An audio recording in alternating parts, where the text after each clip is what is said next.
Hey guys, we are canning fresh albacore tuna today. My mother and stepfather just went down to Westport and they got the fish right off the boat, and it's right down here in the cooler, and it's already staked out and it's skinned. There's no skin. We just got the meat, and we're going to be canning into these half pint jars so you can keep it for a very long time. We have a 22 quart pressure cooker here. We've already got about 4 quarts of water in here. I'm going to put a little bit more. You should check your instructions for how much water to use. We season the water with 2 tablespoons of white vinegar and 2 teaspoons of vanilla extract. I've already put that in the water, and it helps with the smell. We just did a batch without it, and we definitely notice a difference. Okay, next we're gonna cut this tuna into smaller pieces so that we can fill these jars up to about 1/2 inch from the top.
Okay, next we're gonna season with 1/4 teaspoon of salt and 1 teaspoon of white vinegar.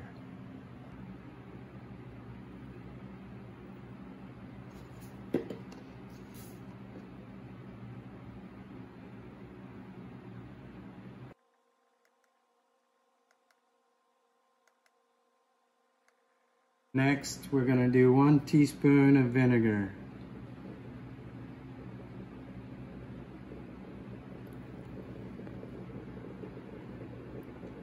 And that's a white vinegar.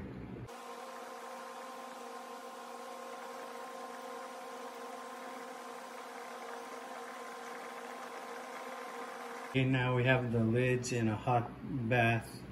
It's barely boiling, but just a hot bath.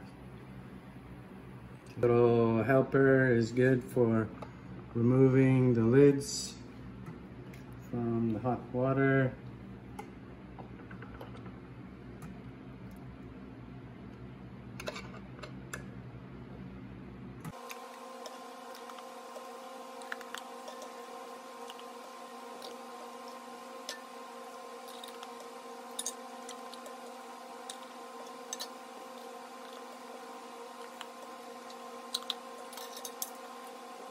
Next, we put the lids on, or the bands, and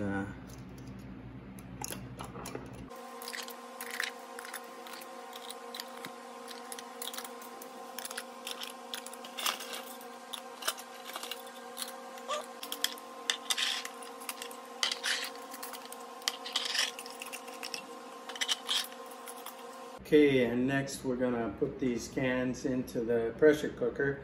Because we have a 22 quart, we can do 3 layers. We'll do 2 layers of 8 of these, and then a top layer with a shorter wide mouth. And you don't want your cans touching each other, and you really don't want them touching the edge of the pot either. So we put about 7 around the outside and 1 in the middle, and then we have a spacer to create a platform for the next level. And so there's our 7 on the outside and 1 in the middle. And I don't know if you want to get our first layer. They're not touching each other, they're not touching the edge. And we put this divider on to create the next layer. Goes the second layer. And same thing. Not touching each other, not touching the edge.